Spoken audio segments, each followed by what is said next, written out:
Good afternoon, everybody. Welcome back to another episode of the Sunday Stream. If you're new to this channel, I am the Prudentialist, and here we're going to spend a little bit of our time catching up with everybody, hopefully having a nice cup of coffee, tea, or whatever you have in front of you, covering some issues on international relations, and enjoying the fact that this is Sunday, our week is just about to begin, and so far things are looking incredibly well.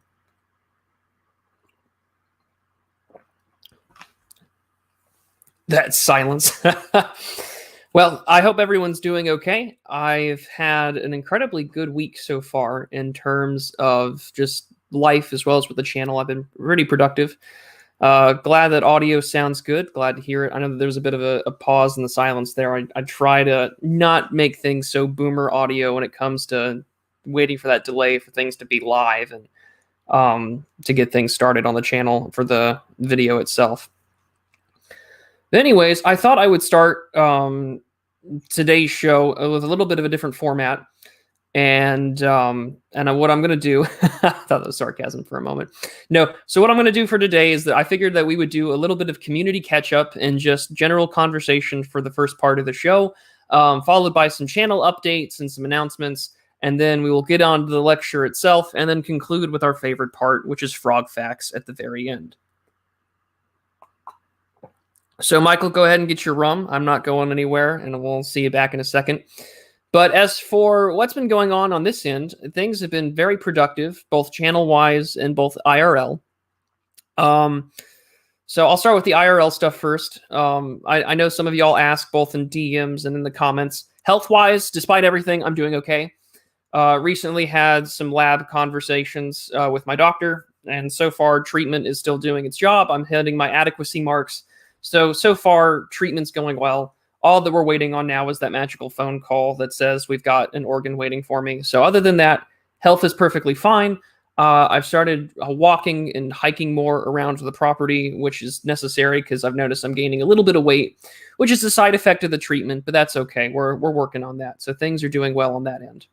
As for the channel, I was really happy to find out earlier this week that I qualified for monetization. So thank you all so much for helping me reach that watch hour mark of 4,000 watch hours. I put in the application, I think, on Wednesday last week. So I'm really happy with the fact that the AdSense application's been sent through. I have no idea if that'll ever go through, if it'll be accepted. I know some people it takes months, some people it takes weeks. So it just depends. But I'm really happy that we got to that watch hour mark. And so if it all goes well, one day we can conclude Frog Facts with super chats. And then we've really made it as a YouTube channel when you can YouTube takes its 30% cut and we can answer people's fun questions and super chats and all that. That's how you know you've made it. But on top of that, yesterday we had an excellent episode of Prudent Reads with Aaron McIntyre. I was really happy that he was able to come on. He's one of the more larger NRX reactionary channels, and he's gained quite a bit of popularity in these last few months, especially as the distributist has been winding down on his hiatus and taking care of his new family. So I was really glad to have someone to talk about a really in-depth and complex book. We talked about Oswald Spengler's Decline of the West. We talked about Volume 1, Form and Actuality. We talked about the animating spirit, this the prime phenomenon, the prime symbol, all that fun stuff. So if you're interested in that, you can go to my channel and you'll see it up there. It's Prudent Reads number 4. We talked about Volume 1 of Decline of the West. I had a really great time, and it was a really good conversation, and the feedback that y'all have been giving in the comment section, absolutely wonderful. So I'm thankful for that. In addition, we have today's show. And then when I'm done with that, we're going to be having a video premiere tomorrow. It's a scripted video on sort of strategy and observations going forward for sort of the right and what to do. I had a few backers come to me asking, hey, what are my thoughts on this? Because there's been a lot of discussion on sort of our sphere of online politics about strategy, whether you're more opting towards elite stuff or more on the ground action. And so I'm going to just sort of talk about my thoughts on that issue and things that we can do going forward. Jonathan, it's good to see you. I'm glad that you're here in the stream, and I know that you've been doing really well on Substack. So if you're not subscribed to Jonathan Pohl, you should be, and you should also be reading his great works on Substack. So that is what you should be following him. He's a dearth of knowledge, and his historical understanding is far greater than mine. He's got a PhD in history. You should be following and subscribing to him. Superior, I do plan to talk about Volume 2 in another live stream in the future. So I have not, I will not ignore Spangler's second volume. I will be talking about it later. But the fact that Volume 1 took me like a month and a half to go through, have it covered in notes and highlighted sections, and of course with my own notes on the computer with just things I was reading from other reviewers, and dearth, isn't that the word I'm looking for in terms of like depth and high amounts of knowledge, unless I'm totally misspoken there, and if so, my bad. But yeah, Superior, I do plan on talking about Volume 2 of Decline of the West in a future live stream. Although in the future, the next Prudent Reads episode will be sometime towards the end of May, and it is going to be going over The Prince, the famous work by Machiavelli, and I will be having Mr. Patriarch on. He's been doing a really great series on Dearth Means Lack. My apologies. I knew I was screwed up there. The opposite of dearth. He's got a vast array of knowledge. I don't know why dearth came to mind. I think I was trying to describe myself there. I have a dearth of knowledge when it comes to Jonathan Poll's understanding of history. So please be subscribed to him, not me. That's a slip of the tongue on my end. I'm trying to describe myself. But if I were to ever go back to school and pursue postgraduate work, I would definitely try and pursue history. The point is, auto is good, not bad. Absolutely. But yeah, Decline Volume 2 is definitely happening. But in the future, the most immediate Prudent Reads episode next is going to be The Prince. And I'll have Mr. Patriarch on. He's got a great series on Machiavelli and The Prince and sort of the various chapters inside there. So you definitely need to be watching those. Is sort of a great way to catch up if you haven't read the book. And if you haven't read The Prince, you need to. But that's what's going on my end. Those are my sort of little bit of announcements and what I've got planned going on in the future. So with that being said, how's everyone else doing today? How are we doing in the chat?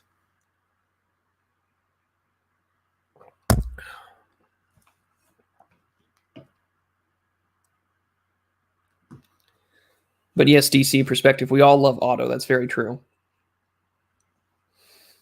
But yeah, I hope everyone's having a good Sunday. I'm glad, Econ, I'm glad to hear that you're doing well. I noticed that you had tweeted earlier that you're happy to have these geopolitics streams. I know that it's not a well-covered subject.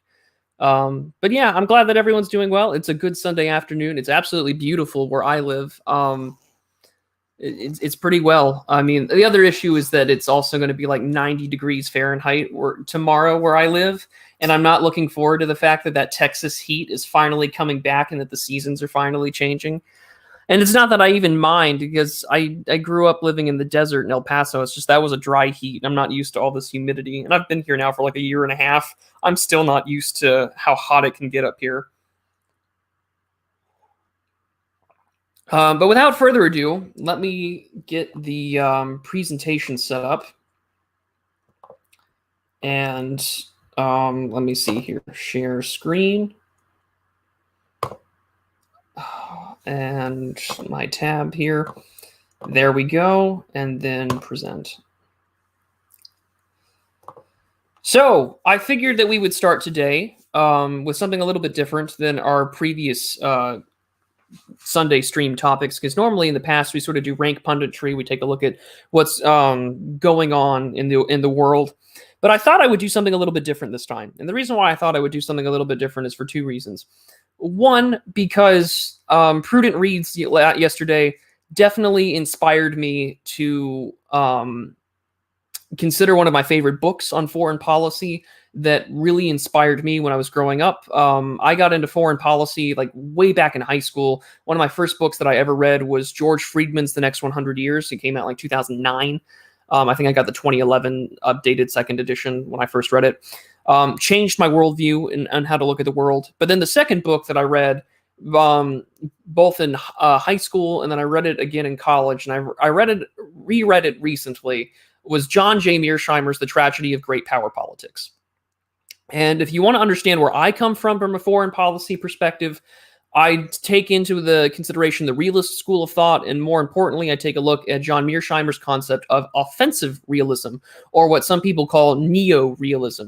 And I know that we have, at least in this sort of community, a sort of like negative connotation when we hear the word neo, because we think neo-conservative, we think neoliberal. But I think neo-realism is an important way to analyze how states interact in sort of a not necessarily rationalist framework, but understand how the world operates in terms of power politics in relation to how other countries will respond to the actions of others.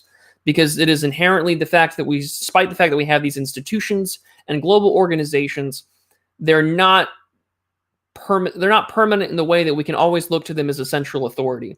Despite the fact that we have the UN, despite the fact that we have the World Trade Organization, all these various international bodies that are meant to have diplomatic avenues to settle disputes, they are not central governing authority because there is no international sovereignty. There is no global sovereignty. And because there's no global sovereignty, John J. Mearsheimer believes that that makes the world inherently anarchic. And so that's why I have this quote up here. In the anarchic world of international politics, it is better to be Godzilla than Bambi. And he's used that quote numerous times throughout his talks. If you really want a good understanding of Mearsheimer's concepts in his own words, it's going to be a 2016 talk he had at, I think it's one of the international schools in Moscow, where he talks about the future of U.S.-China relations as the Obama administration winds down and the election was coming up. A lot of that still has an incredible amount of prescient analysis, so I would highly recommend that you watch that one. And of course, you should be reading The Tragedy of Great Power Politics. Came out in 2001. A fantastic read, and really a highlight of sort of the realist school of thought of what the world was going to look like in this sort of post-Soviet Union world where things are going to not be as as unipolar as they once were, especially as other countries like Mearsheimer predicted China to rise and what that means in the international stage. So with a little bit of background of Mearsheimer and his work, I'm going to get started sort of talking about the concept of offensive realism and what this means. So to begin, though, I think it's important for us to take a look at what realism means before we get into what offensive or neo-realism means. So the bare bones definition is that realism emphasizes the role of the nation state and that it makes a very broad assumption that nation states are motivated by what is known as the national interest. For many of us, we look at the national interest in terms of power, access to resources, access to markets, ways in which the nation state can ensure its own defense, its own necessities, access to resources, access to trade, access to security, mainly through alliances. These national interests can be done with a variety of ways. So, for instance, when nations argue in the essence of morality or in the name of civilization or in the name of even like Islam, for example, if we want to take a look at, say, like the Umayyads or the Abbasids, those sort of interests, right, of religion or access to territory, it is clearly generally defined in the realist school of thought that that interest is in terms of power. Now, it's important to understand that realism also doesn't necessarily apply explicitly to nation states. There have been numerous ideas of realism being applied to non-state actors as well, such as the Islamic State, or, of course, Arab caliphates that weren't necessarily with defined territorial borders, but still had territory that they had claimed to be under the banner of Dar al-Islam. So realism definitely takes a look at the idea of the national interest. And of course, when we take a look at the global stage, especially from, say, the Peace of Westphalia onward, right? Internationally, there's no clear expectation of anyone or anything is doing something, as there's no established hierarchy. And that's where Mearsheimer believes that the world is inherently anarchic, because there is no governing authority. There is no central authority in which nations of various parts of the world can go to and have their disputes settled. There's no King Solomon of the world to take care of everything. Now, of course, the liberal world order that we know here in the West, where we have like the United Nations or we have the United States backing that power, it may be seen, at least until maybe about 10, 20 years ago, may have been seen as sort of this central international hierarchical order, but other countries don't necessarily respect the United States' authority. Others don't see the United Nations as anything viable. There are plenty of countries that are skeptical of international organizations. For instance, you have the International Criminal Court, which, you know, is supposed to be a place for countries to settle disputes of war crimes, but numerous African countries have been leaving the Rome Statute in the ICC. Russia, I believe, is pulled out of it due to the fact that they believe that they're being unfairly targeted. Because there's no established hierarchy or international order, states can ultimately only rely upon themselves. No country is going to submit sovereignty or submit its authority to some other institution or order that they can't expect to be neutral or can be swayed by an influx of cash from higher powers.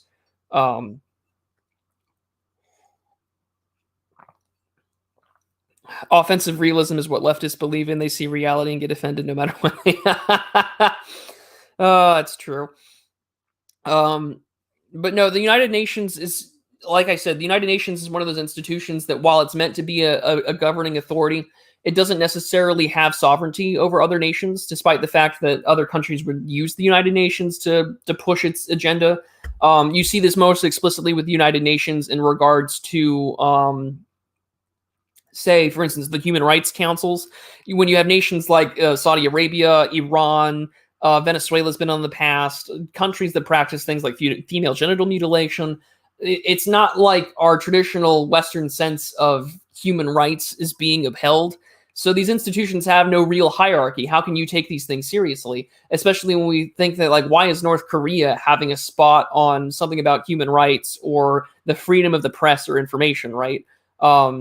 You know, not to mention even UN peacekeepers, right, are worldly renowned for their infamy of being a place of sexual assault, rape, alleged war crimes from its volunteers of the Blue Helmets. So it's not like that the UN's a very good governing institution for these bodies to be seen as the hierarchy or to be seen as some sort of global sovereign, especially when you have, again, great powers like the Chinese, the Russians, the United States, and other players, including Israel, always lobbying or trying to influence the UN General Assembly to vote in such a way where, you know, they get what they want. So again, there's no clear hierarchy internationally. So therefore, these countries can only rely upon themselves. Now, the modern incarnation of realism, of course, comes from Hans Morgenthau, a German-American political scientist and international relations expert whose book, Politics Among Nations, came out in 1948, where he believes that political realism, like politics and society in general, is governed by objective laws that have their roots in human nature. And good foreign policy will always minimize risks and maximize its benefits based upon human nature and the ideology of that person. We cannot assume that a state actor will act rationally. Realists on most ends will try to believe that states will act rationally, especially after decades of the Cold War and the principle of mutually assured destruction. However, as we've noticed in the past, that there are numerous state actors that will not act rationally by what we would consider like, well, why would they do such a thing, right? Why would they defy the common logic when their human nature of wanting to prove themselves, human ego? There's a very Hamiltonian aspect of realism that goes back way before Morgenthau that is important to consider, that people are egotistic. People are going to pursue power for their own ends, whether that's for their own desire to be remembered, whether that's for their own desire to seek the claim of the throne of sort of like, you know, the great men concept of history, if you want to borrow from Carlyle and others. But the modern incarnation of realism is that there are, you know, the objective idea that people are going to pursue their interests.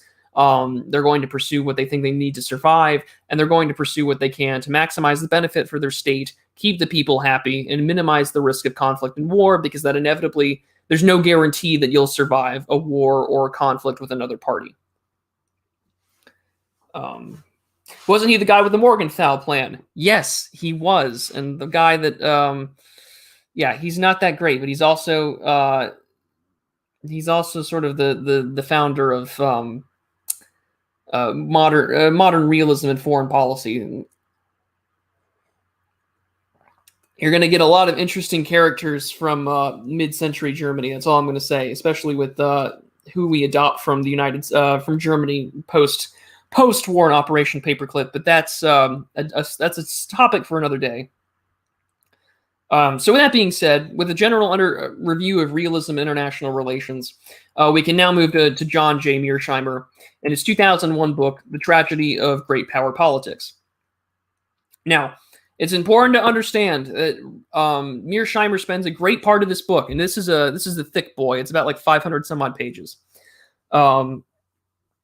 Mearsheimer believes that the world is inherently chaotic and that the only way that a nation wishes to survive is through the projection of power. Now, not every country, Mearsheimer will recognize, has the ability to project power. There are some landlocked countries that are either too small in their borders and population to effectively project power, so they have to do so through other means, usually through either alliances or stability through other kinds of hegemonic, devices and institutions such as economic alliances, security alliances, culturally identifying with other groups that they may come to their defense. He believes that the world is inherently chaotic, which I am inclined to agree with. The world is an inherently chaotic and anarchic place, and it does not help that the world is chaotic because nations are constantly trying to seek stability through creating themselves to be a hegemon. So through this constant desire and this constant wish to be, in power or to pursue and project power, the world is constantly in a state of chaos because there's not one singular power, great power governing the world as it once was. Those days are long gone. Mearsheimer recognized that with the rise of China and sort of the rearmament politically, at least at the time, of the Russian Federation in the early 2000s. He recognized that these nations are going to constantly seek power. These nations are always going to try and find their way to project that power in any way, shape, or form. And Mearsheimer talks about how that inevitably leads to conflict between great powers. And he cites this throughout history, throughout the book. He has numerous examples of how there's military buildup, how they push for hegemonic power, and how industrialization amongst countries inevitably lead towards that push for security. Now, the reason why it's so inherently chaotic is because there's no guarantee that other countries will leave you alone. And so there are 3 stages for survival. First is immediately secure hegemony. This means regional and, if possible, global. If you can secure a regional sphere of influence and that your immediate borders are protected and the sovereignty of the state is protected, you can then focus on everything else, which is, at this point, maximizing wealth, which is access to trade routes, access to trade alliances, whether that's through free trade, protectionism, nationalization of various industries, such as the oil industry in other countries that we primarily have seen in like South America or like in Saudi Arabia. Whatever you can to secure a sizable revenue stream to maximize the wealth. That way you can project power both economically and that you can afford for the domestic production of military goods and services to defend your own borders and to defend the sphere of influence that you've set up. And then last but not least is nuclear supremacy. This is more applicable to the already existing nuclear powers that Mearsheimer references throughout the book, primarily, Russia, China, the United States, India, Pakistan, Israel, and so on. But he's noted that nuclear supremacy will be sought by other powers that wish to assert regional, hegemonic status. So he mentions Saudi Arabia in the book. He mentions Iran in the book. And he says that, of course, North Korea as well. And he says that these nations recognize that nuclear supremacy, or at least even the ability to project power through fissile weapons, so nukes, is a way to not only permanently defend your sovereignty, but also elevate your status as a global power on the world stage, especially with other powers that have been nuclear-powered states for 50 some odd years, like Russia, the United States, France, India, and so on. And it's important to note that, of course, it's important to note, though, that Mearsheimer is inherently pessimistic. He believes that through this framework that conflict becomes inevitable. The great power game never ends, so there's always going to be a constant push for hegemony. There's always going to be a constant push for undermining the sovereignty of other nations. That way you can secure access to trade routes and secure an ability to conquer territory and land that expands the ability for you to have your own domestic borders and your own internal sovereignty intact. One of the biggest things he talks about in the Great Power Game, of course, is that oceans are one of the biggest impediments to maintaining that hegemony.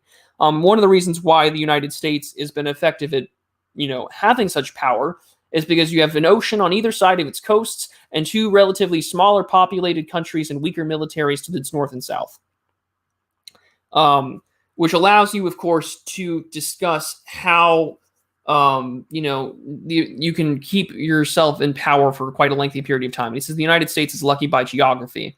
However, that doesn't stop them from, expanding their territory, whether that's the Monroe Doctrine, whether that's the, America's more imperialist attitudes from the end of the 19th century onwards. So it appears, it moves to a part where it doesn't end, and you're constantly trying to grow and seek hegemony, and in turn, you're going to engage in conflict, which is why I have that in parentheses. I want to get off Mr. Bones' wild ride.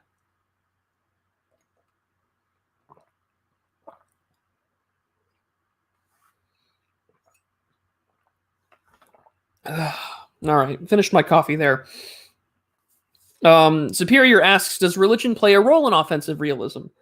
It depends on who you're analyzing. So, in the Tragedy of Great Power Politics, I know that Mearsheimer brings up Islam, not as much as probably one should, but then again, this was 2001, and a lot of his essays were, and a lot of his early research was done in the late 90s. So the focus on, say, political Islam was not as much as that we put attention onto it today. I believe this book came out before 9/11 as well. But religion does play a role in offensive realism, especially when it comes to dealing with internal sovereignty. I know that Mearsheimer has talked about in lectures about the importance that religion plays in terms of so like with Russia, right? Dealing with, say, Islamic extremism or Muslim groups that are in Chechnya. That plays a role in maintaining sovereignty and maintaining hegemony, because you don't want to have internal things popping up on your borders, which can undermine your status as a hegemon when projecting power globally. So religion does play a role, but it's viewed mainly as sort of just a variable to consider when dealing with either operating between nation states or maintaining the internal sovereignty and security of one's own borders. So that's the role that religion plays in offensive realism. But it's important to note that this is a pessimistic worldview, because the idea that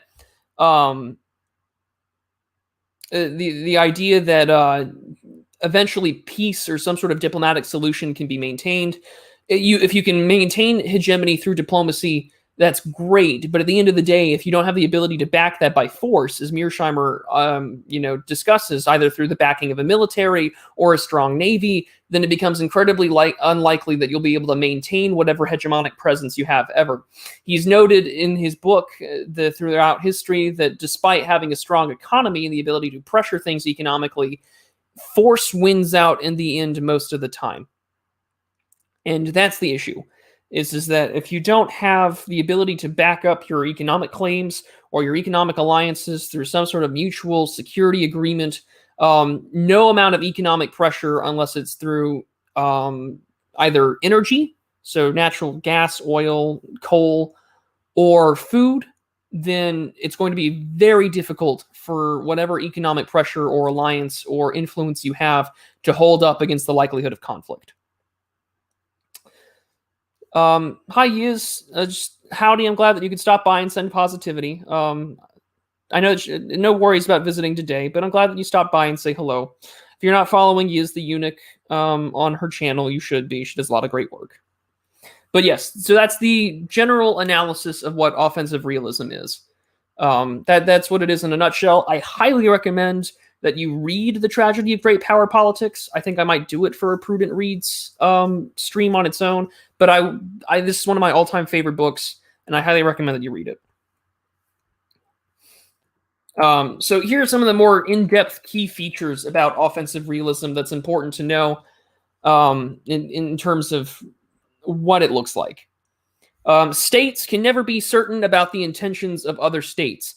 We always want to assume that there are going to be rational state actors, but sometimes in the view of either religion, personal issues, family, ego, and the personal relationship between world leaders, You can never assume that these states are going to either act rationally, or that you can actually trust them at face value. There's been more than enough times in which, non-aggression pacts have been broken, peace deals have been, set up only to fail at the negotiating table, and of course, other actors trying to destabilize state sovereignty through other internal means, either through color revolution or putting up leaders that would inevitably charge for revolutions, like what the United States has done with Gaddafi in Libya in 2011, or what the Germans did to Russia in World War I by the famous train car in the middle of the night with Vladimir Lenin.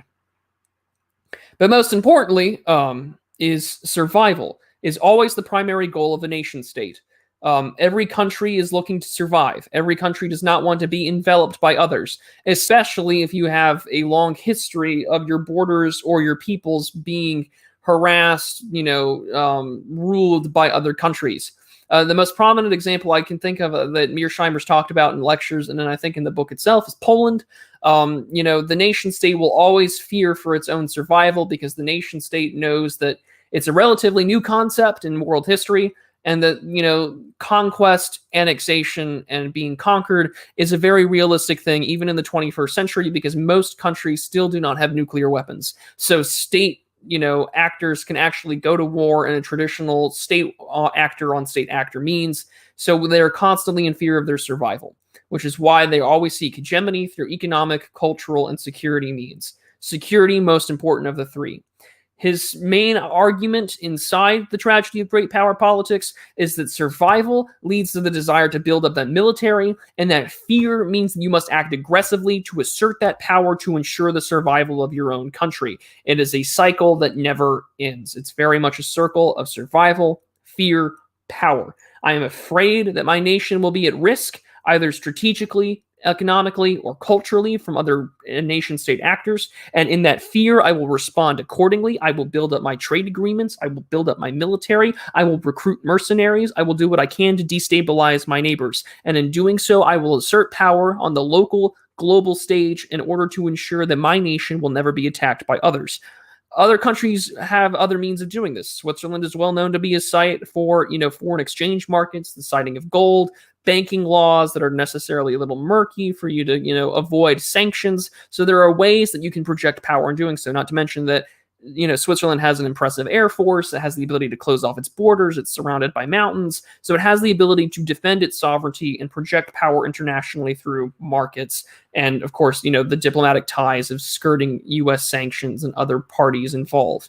So this aggressive behavior is expected from nation states. So even if you don't like the way that, say, the last few U.S. administrations have been doing, this aggressive behavior is expected because it recognizes, its hegemony is being threatened. A really good example of this aggressive behavior is the foreign policy establishment inside the United States being against the withdrawal of American troops in Afghanistan. So like as Prague Rock Farmer or Nicolas Saldo has pointed out on Twitter and on his Substack, Afghanistan acts as an eastern flank against Iran. It acts as sort of this thorn in the side of the Chinese of its, Silk Road initiatives throughout the Middle East. So you have ways in which to project power and act aggressively, which is why, despite the fact that the Biden administration has announced a military buildup, or has announced a military withdrawal from Afghanistan, you are witnessing an increase of military deployments, troops, supplies, advisors, and intelligence assets being sent to Afghanistan in the meantime. Why? Probably to keep up some sort of infrastructure, so after the United States officially leaves, it still acts on a capacity to act on the thorn of its side of its hegemonic rival, which is that of China. It's not really surrounded by mountains, but a good chunk of its borders and bridges have it in there. And that's what it is what I'm referring to, JN. It's not entirely surrounded, but it has the means to defend itself, and geographically that assists in its means as well. You're thinking about it from an American perspective. Lenin wasn't like Marxist actors in the U.S. He was far more competent. Oh no, I know that, Tuesday. I'm not trying to say but what I'm saying is that there is significant influence in the fact that the Germans sent someone over. Lenin was incredibly competent to a whole point where Even neo-reactionaries cite sort of Leninists' view of having an elite vanguard to help take things over. Like, he was definitely competent. Yeah. And it does have the ability to retreat into the mountains, which is one of its large technical and strategic advantages there, JN. And as Ouchie points out, only a poor nation can be pushed around like a bunch of dogs.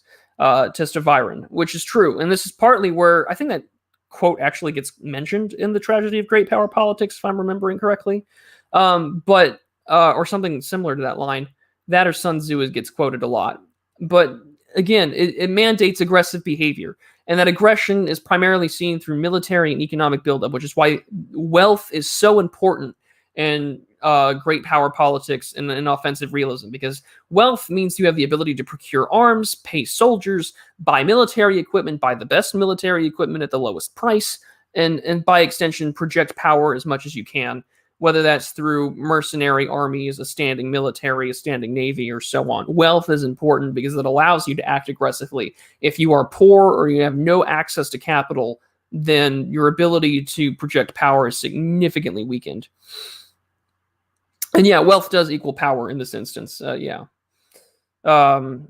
says, I am Swiss myself, so I know a little bit about the country.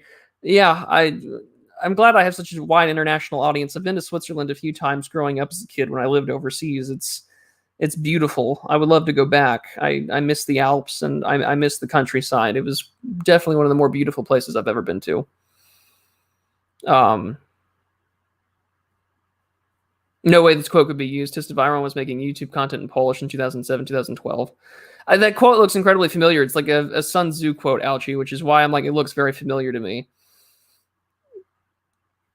But yeah, have I read The Wealth of Nations? I have read it once or twice, but it's been several years. I own a copy, but I have not read it in a long time. I would need to reread it again. NRX skiing club win. I haven't done. I've only done cross country skiing, Michael. So who knows? So I couldn't tell you. I would probably. I'm afraid I would break my legs if we did actual downhill skiing, and I'm not. I'm not ready for that just yet. Shrouded Hills hitting Lenin with a physiognomy check. Oh boy. As a bald manlet, Lenin would have had a hard time if the German Secret Service didn't continue their support. They hooked him up with trusty contacts and funds. Yeah, I mean, we could do a whole other stream. I might do that, just talking about the German impact on Lenin and the Russian Revolution. Does Spain have a weaker military than most places in Europe? I do not know enough about the Spanish military to give you an actual answer to that, so I wouldn't know. But I want to continue on. I'll get to all your chat questions towards the end when we cover frog facts. So I will continue on. So Mearsheimer acknowledges that there is an international system, and while it's primarily Western and other nations sort of abide by it, such as the United Nations, the World Trade Organization, and other international bodies and trade groups that are also regional, so like the European Union or Mercosur, not a single one of them has global sovereignty. Not a single country recognizes the authority of one international entity and will abide by that. So even though you have countries or institutions like the European Union that are sort of pushing for a more transnational or post-national legalism that will determine the future of international relations through these sort of international governing bodies, where states will, surrender authority or surrender sovereignty, that still hasn't been achieved yet, and nor should it be, Mearsheimer argues.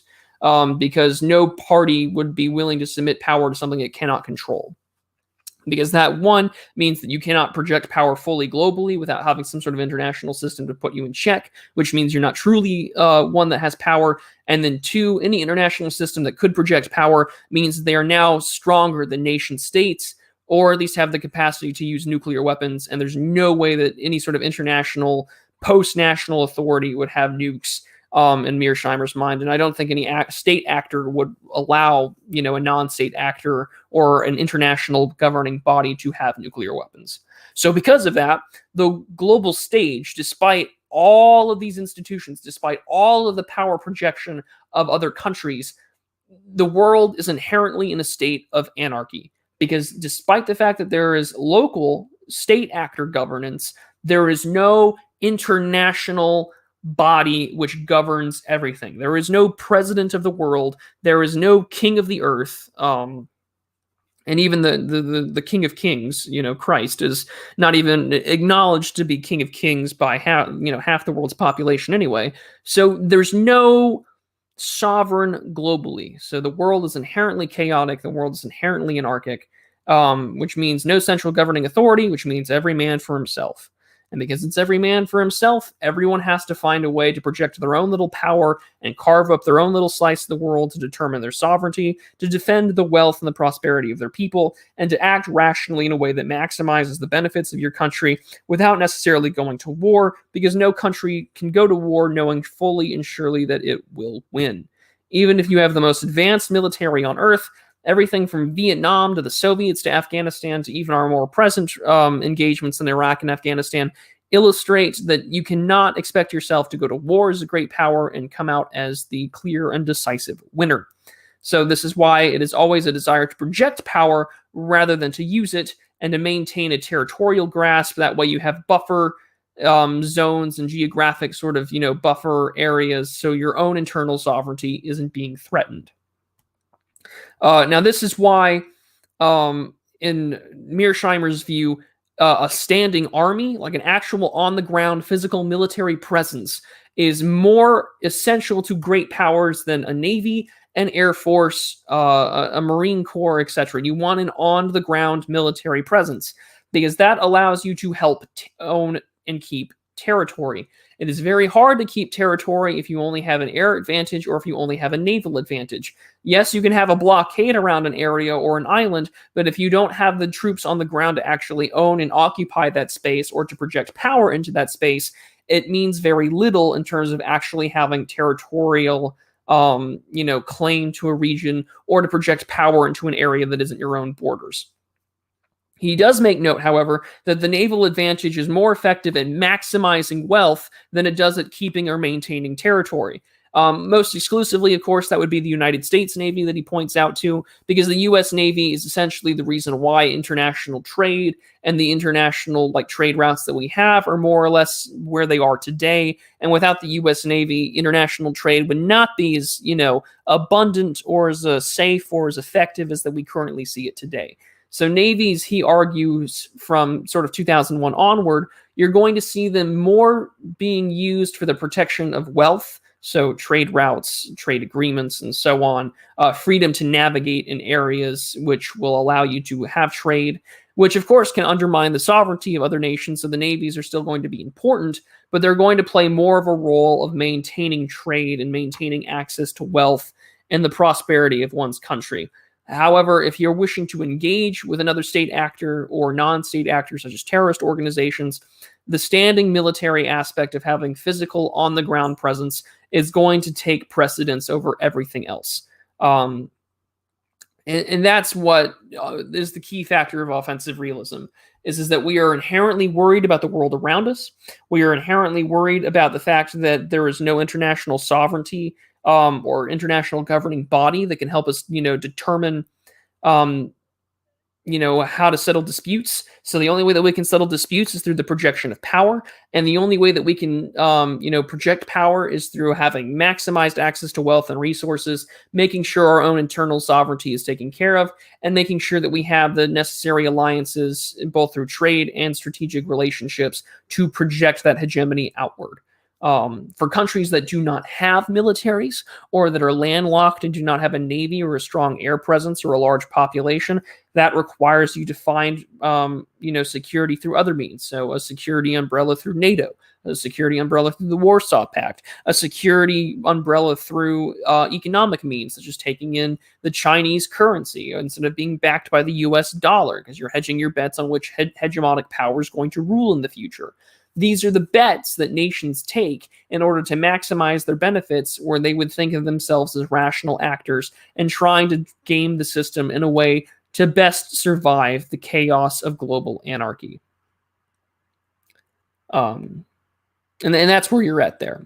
Navies, of course, are going to be helpful in preserving trade, but they will also be helping a way to navigate territorial claims and waters. You see this more explicitly nowadays with the U.S. Navy conducting freedom of navigation operations, or FONOPs, in the South China Sea against China's, building, increasing of its building of its navy, as well as artificial islands and military bases in the South China Sea as China begins to expand its hegemony globally. So that, in a nutshell, is sort of the key features of offensive realism. I highly recommend that you read Mearsheimer's book. He is considered one of the greats in contemporary foreign policy here in the West and American foreign policy. And even though that he is maybe the guiding, thought process of American sort of military adventurism, if you wish to take that sort of perspective, his perspective, in my opinion, based on how other nation states act in response to the United States and act in response to other regional issues. So a good example would be like India and Pakistan. Nations seek that desire to be, a hegemon, whether globally or regionally. And because of that, this viewpoint, in my opinion, is a very valued perspective to both understand, but more importantly, in my opinion, to hold. Because one, I think it is important to be a realist, not just because nation states are going to act rationally or that we assume that they're going to act in the national interest, but because nations recognize that in terms of statecraft and in terms of international affairs, that acting like an irrational actor, especially in sort of the post-World War II era of foreign policy, is a really great way to invite international bodies, typically led by either like Russia, China, or the United States, to, force you to play ball or otherwise. So realism is a good perspective of the international order and understanding more or less how things act in the day-to-day. And the world is no longer a unipolar power. The United States is not the hegemonic power it used to be. So with that being said, that comes to the part where John J. Mearsheimer gets a little more pessimistic. And this is where you'll really start seeing Mearsheimer's influences come up when he talks about the future.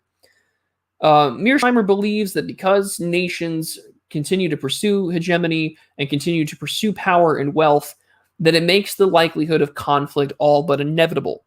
And so if you are familiar with the works of, say, someone like AFK Orgnansky, who wrote a paper, I think in the 1950s, I think it was 1958, where he brings up the concept of power transition theory. And power transition theory is essentially where a rising hegemonic power will eventually size up its current opponent, so the existing unipolar hegemon, and challenge directly. AFK Orgnansky, of course, was using this as a way to explain how World War I came to be, when it came to the Germans and the English and their navy buildup from the 1880s to the early 1910s. And now we're seeing that theory be applied in the offensive realist sense with Mearsheimer, when we're seeing that, the sovereignty of a nation is being threatened. You have the international order, challenging directly the sovereignty and the access to wealth of one country. So in order to push back upon that, a nation will build up its resources, build up its military, and challenge that power directly, which means the likelihood of conflict between nations like the United States and China, odds are it will make conflict all but inevitable. And Mearsheimer really wants to be wrong. If you hear him in his talks, when he talks about the rise of China, he asks the question all the time, will China rise peacefully? And Mearsheimer, in his belief, both in offensive realism and the capacity to project power militarily, especially with terms of navies and standing armies, Mearsheimer is pessimistic in thinking that there will not be a peaceful rise in the future. It does not help that the current administration that we have right now, the current resident of the White House and his foreign policy, has the hubris of the American military-industrial complex on its side, which is why you're seeing a saber rattle with Russia in the Crimean Peninsula region, and you're seeing more direct challenges through, of course, its presence in Afghanistan, and more diplomatic pressure and naval tensions within China. So is the likelihood of conflict to happen high? Yes. Should we hope to be wrong and I hope for a diplomatic solution or some sort of stalemate position? Yes. Now, of course, this was before, the advent of drone technology being widespread used in military conflict. So there are some things that I think Mearsheimer has had to adapt and to change in his talks and his analysis since, writing this book in 2001 and doing the research in the late 1990s. Drone warfare, of course, is going to have an impact. We've seen that already in sort of the Strait of Hormuz area and the Persian Gulf with the Iranians, testing, their drones and having their cameras spy on American naval craft. So it will play a huge role in the future. But again, with the advancements in fortification technology, bunker busters, it will come down to sort of drones versus on-the-ground presence. Forged in Ashes asks, does ideology have an effect? As I mentioned earlier when we talked about religion, Forged, it does have an effect, both in terms of how you wish to govern your own internal sovereignty. So like with Russia dealing with sort of Islamic extremism with Chechen Muslims. And of course, dealing with the conflict of, your governing ideology and sort of a cultural thing. It does become a civilizational factor to keep in mind. It does have an effect. Ideology is what drives us to be actors, what motivates us. Why do we do things? Do we do things in the name of Allah? Do we do things in the name of democracy? Do we do things in the name of humanity? And of course, the famous Carl Schmitt quote about humanity being used as a justification for empire, which is definitely clear now here in the United States in its foreign policy. Ideology has a huge effect because we can never be certain about the intentions of other countries. We can assume that, Vladimir Putin and President Joe Biden can have a conversation, act rationally, but the two countries in their ideology are going to have different motivating factors for what causes their governments to respond to the way that they do. So Blinken, of course, will tell you that human rights are essential. Our idea of liberalism means that we must universalize human rights. We must uphold the United Nations Charter on Human Rights from 1948. So we must act accordingly. That ideology is going to govern a huge part of how that nation acts. And how does it act in order to secure these things? Power, information. So global warfare ideology has a huge impact on how you project power because it's ideological, psychological, and informational as well. But at the end of the day, all those things can only have so much of an impact in response to can you project power to overcome it? Which is why the information side of warfare becomes a huge aspect of, great power politics, because if I can be on the offensive and I can use information, propaganda, misinformation, psychological tools to demoralize my enemy to not go to war, then I have successfully deterred the likelihood that I go to conflict with a state actor, and I am, projecting power in ways that does not require, the expense of treasure or blood.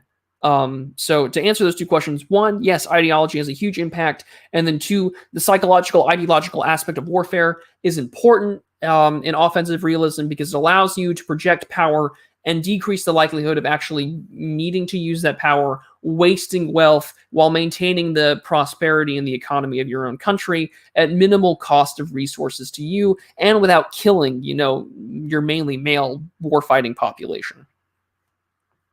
So that, in a nutshell, is offensive realism. I highly recommend that you read John J. Mearsheimer's 2001 book. I recommend that you read his lectures, because if you really want a good in-depth understanding of sort of the military machinations of how international actors act in relation to one another, I believe, in my understanding of how the world works and how I've studied international relations and comparative politics, Mearsheimer's analysis, for now, offers probably the most encompassing and realistic understanding of how the world works. Yeah, and intimidation, of course, is a huge factor of it, which is why psychological and ideological warfare becomes so much more important, especially when nation-state actors, so like Russia, for instance, they have in their constitution for like a nuclear first strike policy.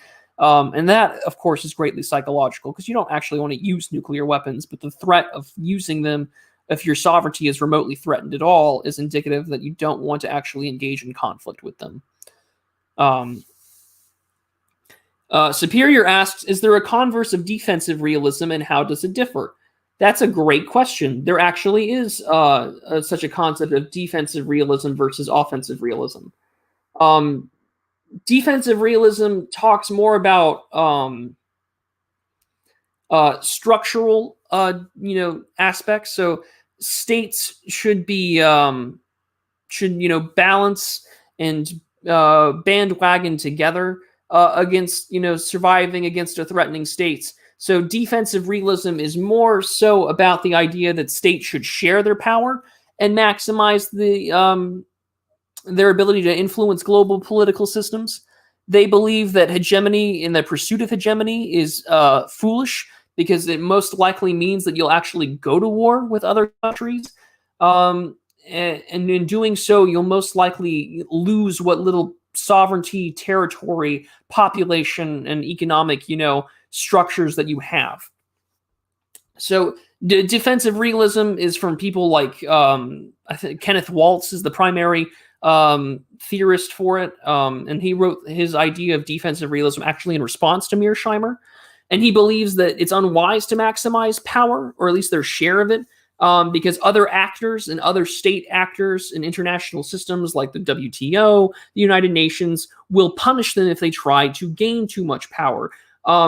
Ironically enough, Kenneth Waltz and his idea of, or not ironically, but more coincidentally, Kenneth Waltz's idea of defensive realism is more so about balance of power. So kind of a modern Clemens von Metternich system of trying to maintain a balance of power without necessarily trying to take it all. Because if by trying to take it all, other actors will sense the threat and will in turn try to contain you. So why pursue hegemony if all that you're going to do is invite the rest of the world to try and knock you down?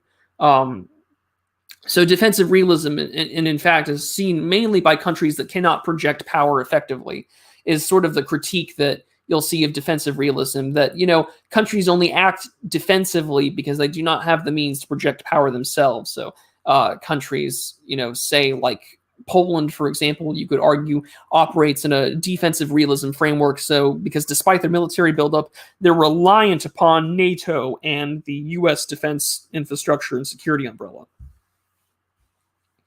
Jayan says, it seems that the U.S. is doing an absolute terrible job in terms of international psychological warfare. Is that a problem, or is the empire so decrepit that we should welcome its collapse? It is a problem, and I think it becomes a problem depending on your political perspective. So if you're, say, critical of liberalism, you would probably welcome its collapse because we should probably take on a different system. However, to me, right, and I get this question a lot, Jayan, is the question about sort of the American empire, is like, do you want it to collapse? And I think the goal for reactionaries or people that are dissidents should be sort of to dismantle the governing ideology of what we would consider the cathedral without necessarily destroying the institutions, or at least the infrastructure of those institutions. And the reason why I say that is because all the things that are absolutely paused about modernity, the West, liberalism, I don't think another international power is going to care about your well-being. I don't think that Russia or the Han Chinese are going to really care about what goes on here or what goes on in the West and what goes on about Western people, cultures, and ideologies. I know that that's not a very popular take, and I can understand as to why, and I can respect the difference of opinion.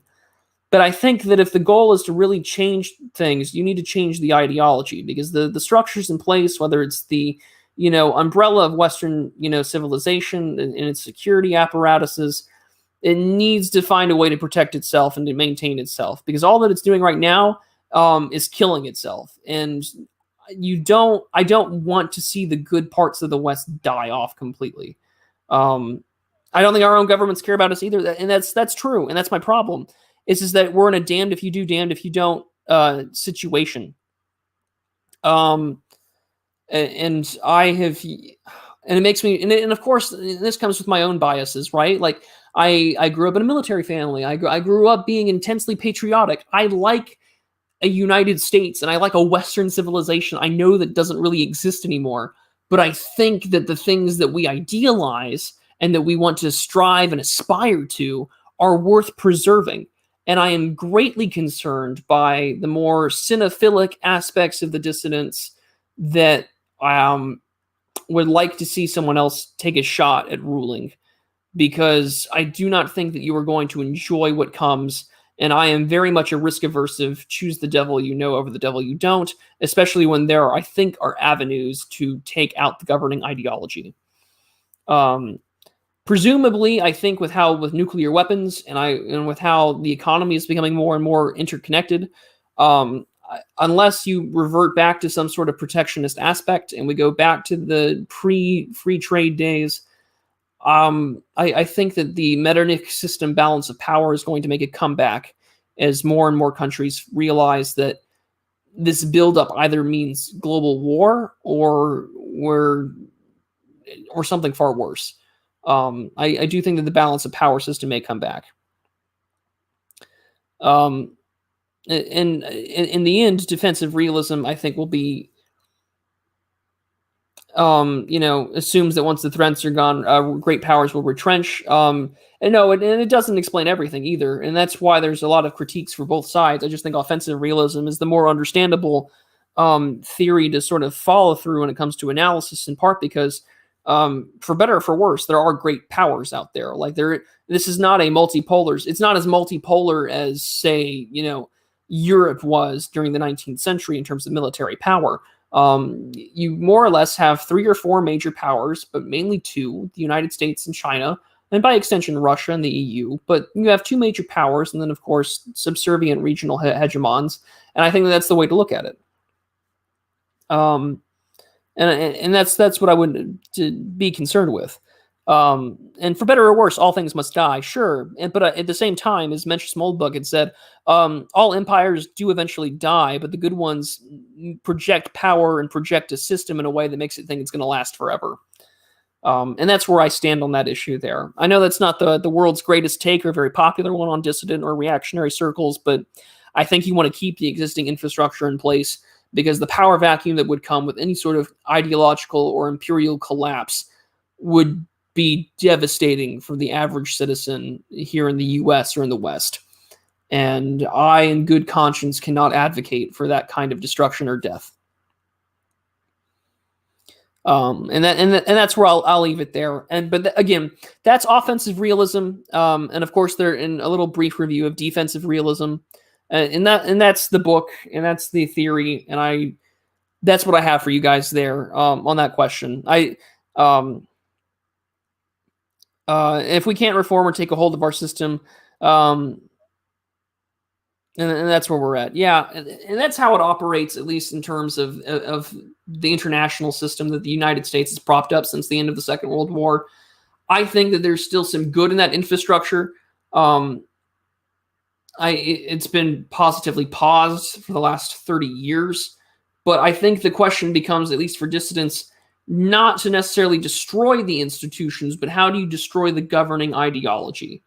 Because all things of ideology are the motivations to project power. Ideology is a motivator for action, and it oftentimes is not necessarily rational. And that's what it needs to be. People say there will be a push to channel right-wing discontent towards hating China. I've noticed that. I know there's a lot of China hawks that exist because of on sort of what you would call the new right. Josh Hawley, for example, is very much a hawk.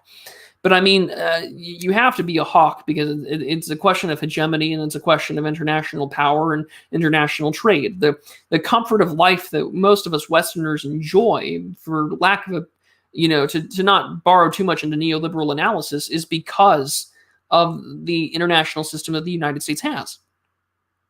And for better or for worse, our quality of life is intrinsically tied to that. Doesn't mean that it's all good. I don't like the fact that we have got sweatshops in China and Indonesia, so my TV and my t-shirts are $20 cheaper. I don't like that. I don't like the fact that, there's a lot of negative aspects to it, but there's also a lot of great comfort that we have both from a diplomatic and international perspective that I think you would want to preserve the institutions and the infrastructure, but you have to remove the ideology. Its organs will stand or fall together. And yeah, tactical droid, that's why a lot of my positions when it comes to dealing with, say, what we call the cathedral is that if you want rogue elites to hedge their bets against the cathedral, you need to offer an alternative lifestyle, an alternative worldview, that would, give them a reason to hedge their bets against the current governing ideology and by extension the regime. That's where I stand on that issue. But with that, I'm going to sort of end the pontificating and the sort of what ifs and what to do from here. And I'm going to end it on a happier note. So that being said, who wants to get some frog facts in? How does that sound? I figured we'd do something a little more lighthearted, because it's important that when we talk about these realistic issues and we talk about, how bad things can get or how bad things are, I think it's important that we start our week off this Sunday with something that can make us smile and with a little bit of facts about our favorite friends, the frogs. So without further ado, let's get started with some frog facts.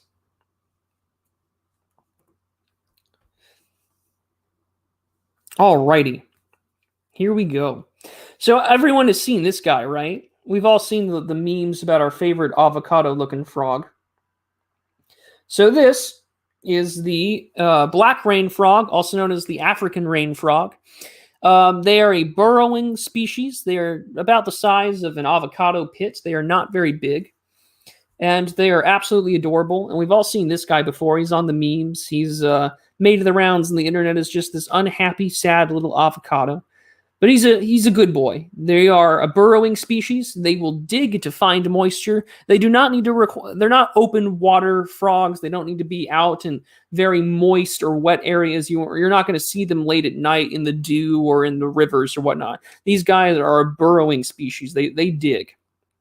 You'll find them off the coast of southern parts of Africa. So you'll find them in South Africa and neighboring countries. So if you know anybody who lives in South Africa or in that area, odds are they've probably either seen these frogs or that they are in zoo exhibits across the southern part of Africa. They can burrow up to 6 inches deep all on their own. So they can go pretty far into the ground for these tiny little guys. And in order to defend themselves while they're digging, they will puff up and they will get very large, and they'll inflate themselves, kind of like a puffer fish. That way, it'll be harder for predators to dig them out. And that's where they are. He's a sad frog. But he's a good boy. They're very good, sad little avocado boys, and I love them. They're absolutely adorable. And the best part is, from what I understand, that they're not endangered. From what I was doing my little bit of research on here, they are doing just fine, and they've been making the rounds on BBC. All those One Earth documentaries, all those nature things. So they're quite lovable, and I think they're absolutely adorable. They're one of my favorite frogs because they're just these sad little avocado pits, but they can also be happy. But they've got really weird eyes. They've got pug eyes where they just bug out. It's ugh. If only you knew how bad things really are. Yeah, that's why he's a sad frog. He knows the truth. And the females are helpful during the mating process. And what I mean by that is that the backs of the female will secrete a sticky substance so that the male stays on and stays latched during the mating process. And they can make quite a few eggs. Around 68, I think was what I was reading, a bunch of tiny little very small seeds, I think about the size of a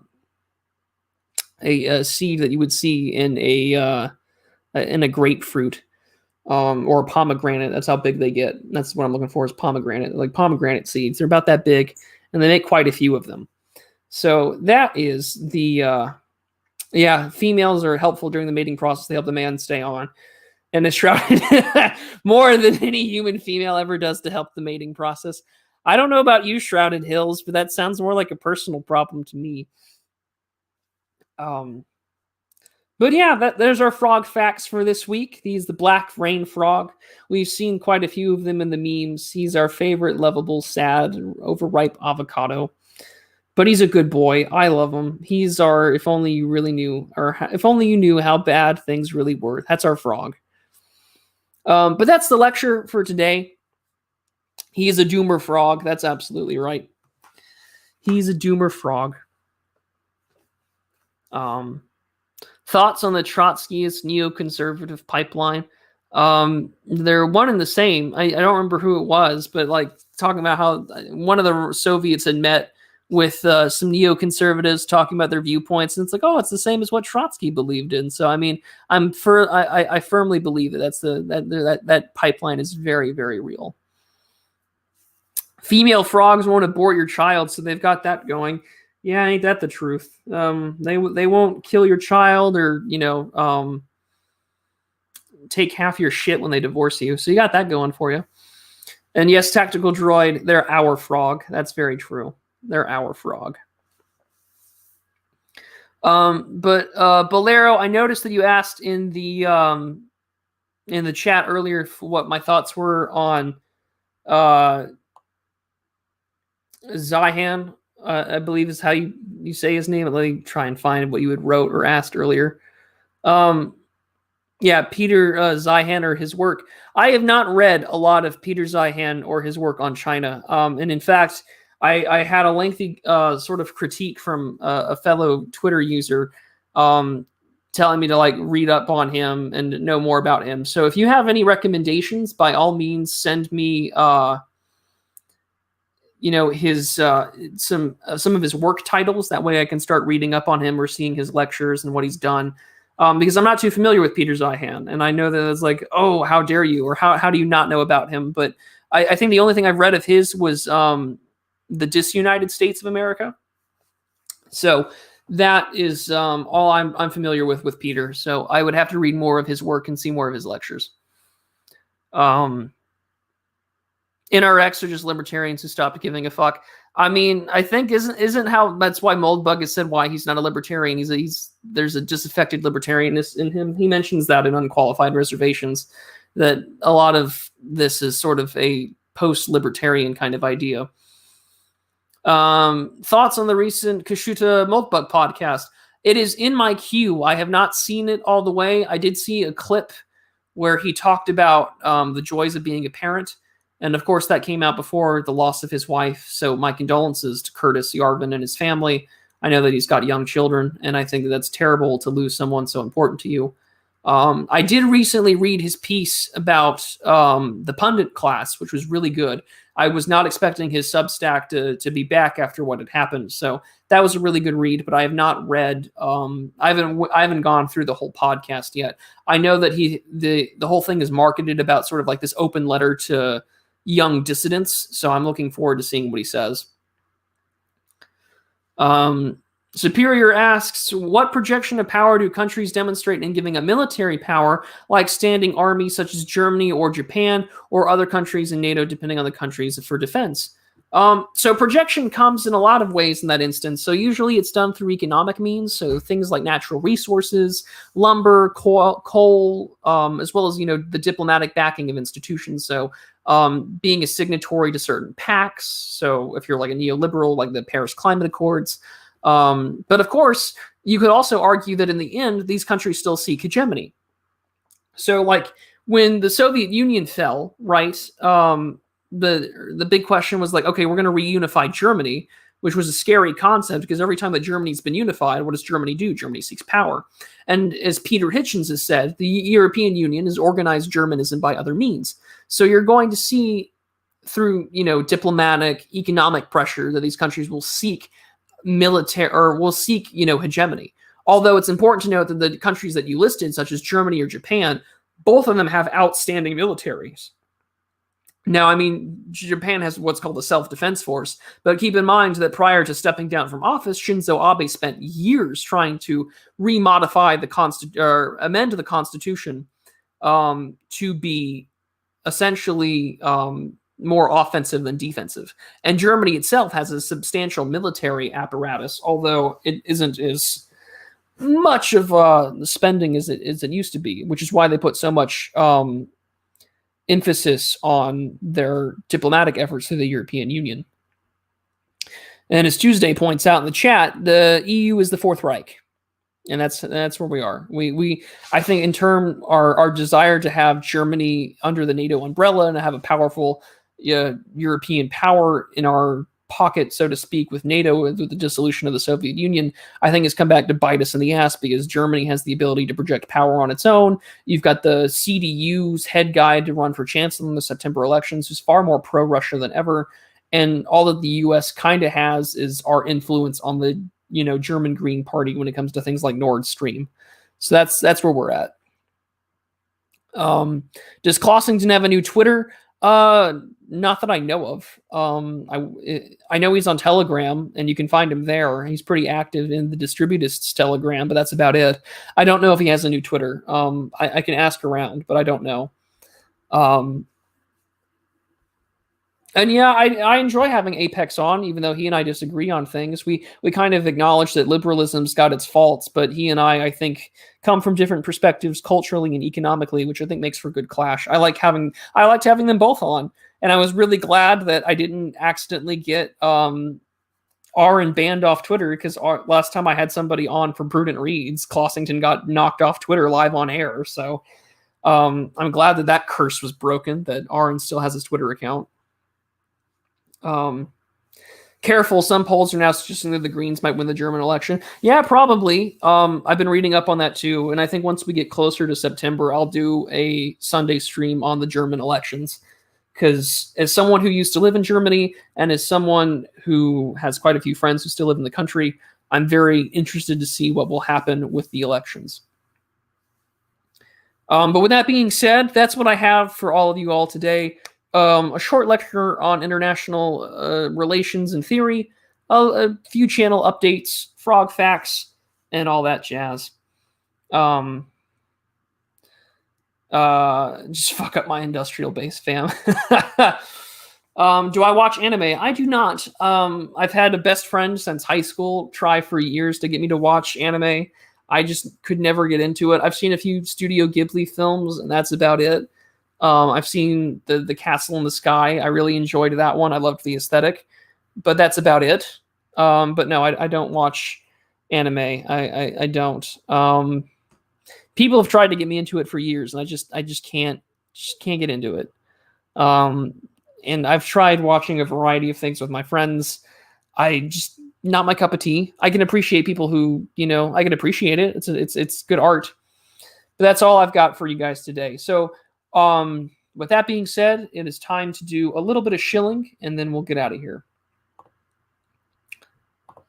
So, with that being said, I never pegged you as the weed type prudentialist. Yeah, no, my friends have tried. I'm not one of them. I can't see myself being a weeb.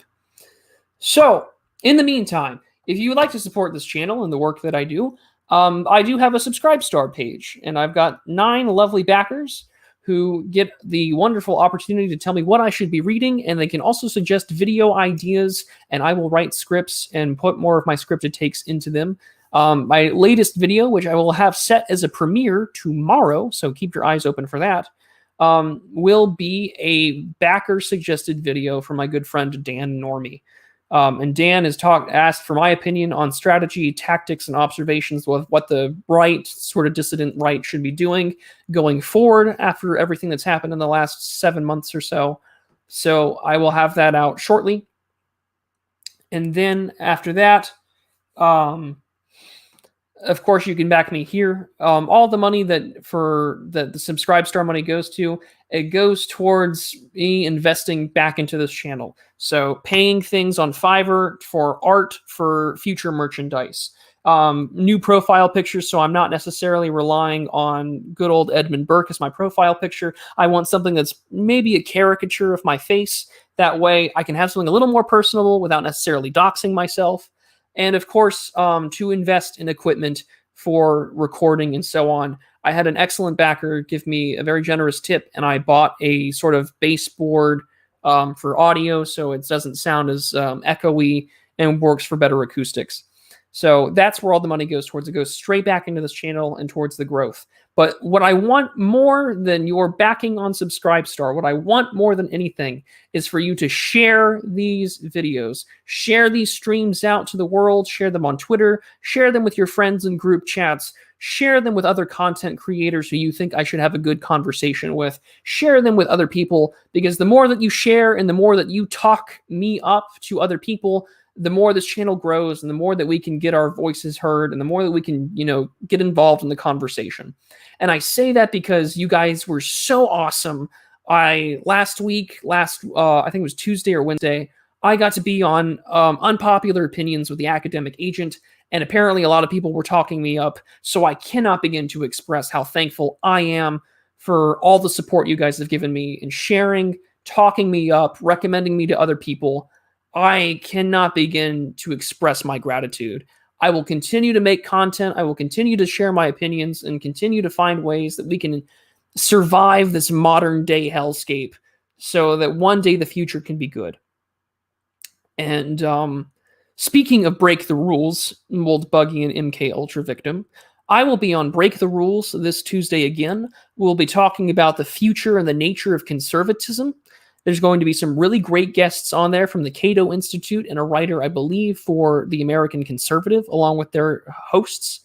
So it's going to be a really great time. I will be on Break the Rules again, and that'll be this Tuesday, May 4th. I will have a video premiering for you all tomorrow afternoon. And of course, more content and more real talk to come.